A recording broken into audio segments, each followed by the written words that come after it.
Når vi hører uttrykket public relations, tenker vi kanskje på kjendiser på røde løpere, eller villedende manipulering av den offentlige meningen. I introduce to you the Green Factory. Så mens noen har forvrengt emne til en teknikk for å lyve på en overbevisende måte, If I am elected, I will make sure there is no more crime. er sannheten at public relations egentlig er et uunnværlig verktøy for alle som trenger å vinne andres støtte. I have found the perfect location for our community center.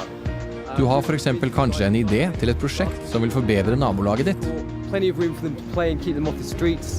men du får ikke den aksepten og hjelpen du trenger for å få det i gang.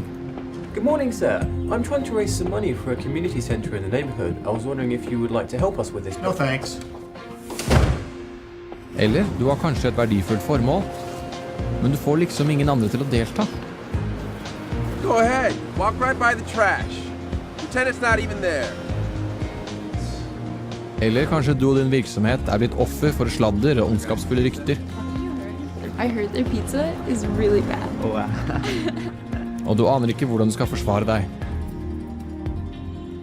Vel, alle disse situasjonene kan håndteres med public relations gjort godt. I Scientologi har hele emnet blitt forbedret, og er nå et verdifullt verktøy for hvem som helst med et hederlig formål. For eksempel er definisjonen av public relations, eller PR som det forkortes til, nå korrekt definert som gode arbeider, godt kunngjort. Du skjønner, uansett hvor verdifullt formålet eller aktiviteten din er det ikke sannsynlig at du vil oppnå det alene. Du vil trenge samarbeid fra andre. Hey! Don't put that styrofoam cup on the beach, okay? Men hvis det du gjør ikke gjøres kjent og bekjentgjøres på en måte som oppnår publikums enighet, Let's donate for some trash bros for the beach, huh? kommer de ikke til å støtte anstrengelsene dine. Trash bros for the beach, come on. PR vil gi deg midler til å få ideene dine akseptert. La oss ta eksempelet med en arkitekt som ønsker å forbedre nabolaget sitt, ved å gjøre en tom bygning til et samfunnshus der barna i nærheten kan leke. Men for å samle inn penger til å virkeliggjøre dette, er han først nødt til å identifisere hvem hans publikum er.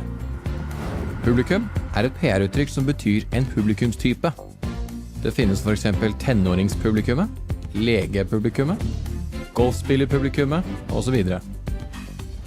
Forskjellige publikum har forskjellige interesser, så du må kommunisere ideene dine til hver av dem på forskjellige måter. Arkitekten beslutter at lokale firmaeiere og lokale foreldre er hans publikum for pengeinnsamling. Men hvis han ønsker å presentere ideene sine for dem på en måte som de vil være enige med, må han vite litt mer om dem. Good morning, sir. I was wondering if I could ask you a couple of questions. Sure. Så han foretar en spørreundersøkelse for å finne deres meninger angående emnet. And what about a large community centre would help local businesses the most? I think Du trenger ikke et team med intervjueksperter for å foreta en spørreundersøkelse. Du kan veldig lett gjøre det selv. And what activities would you enjoy the most in a community centre? Scientologi inneholder en nøyaktig teknologi om hvordan man utfører og tabulerer en spørreundersøkelse. Og du vil lære nøyaktig hvordan man gjør det. Some place where the kids can get together in a safe environment and play. Svarene deres vil fortelle deg hva ditt publikum ønsker eller tror, og hva de vil være enige i. Så, når du kommuniserer til dem, kan du gjøre det på en slik måte at de vil ha mye større tendens til å svare. And if we do this, the neighborhood and your businesses will thrive. Safe place for your children to grow up and play, With plenty of activities to keep them occupied. Slik kan du vinne den støtten du trenger for dine bestrebelser, og dine prosjekter kan bli en stor suksess. Og fordi PR er definert som gode arbeider godt kunngjort, I announce this community centre open. er det viktig å sørge for at du gjør dine gode arbeider og prestasjoner kjent vidt og bredt. Dette er spesielt sant hvis ditt renommé blir angrepet gjennom sladder eller løgn. I heard their pizza is really bad. Disse angrepene kan ikke bare gjøre livet ditt elendig, de truer suksessen til aktivitetene dine. Det gale å gjøre er å trekke seg tilbake. Ved å bruke PR kan du ta skritt for å motbevise ryktene. Og gjøre sannheten kjent for alle. I want to thank you all for making my pizza #1. I Scientologi vil du lære nøyaktig hvordan man gjør nettopp det. Men enten du reparerer eksisterende renommé, eller skaper et nytt et, Hey, donate to buy more trash barrels for the beach? trenger du å vite hvordan man virkelig kommuniserer til folk. Hvis du er uforskammet eller uhøflig mot folk, Go ahead, walk right by the trash. vil dine PR-forsøk mislykkes totalt. Fordi folk vil ikke bare avvise deg, de vil avvise ideene dine. Let's donate for more trash barrels for the beach. Sorry, man, I can't help you out. Do you want the beach to be nice? En miljøaktivist for eksempel, med formålet å holde strendene rene, Let's donate for trash barrels for the beach. Come on. vil ikke vinne støtte ved å behandle andre med forakt. You guys like rubbish all over the beach? Come on. It's ridiculous.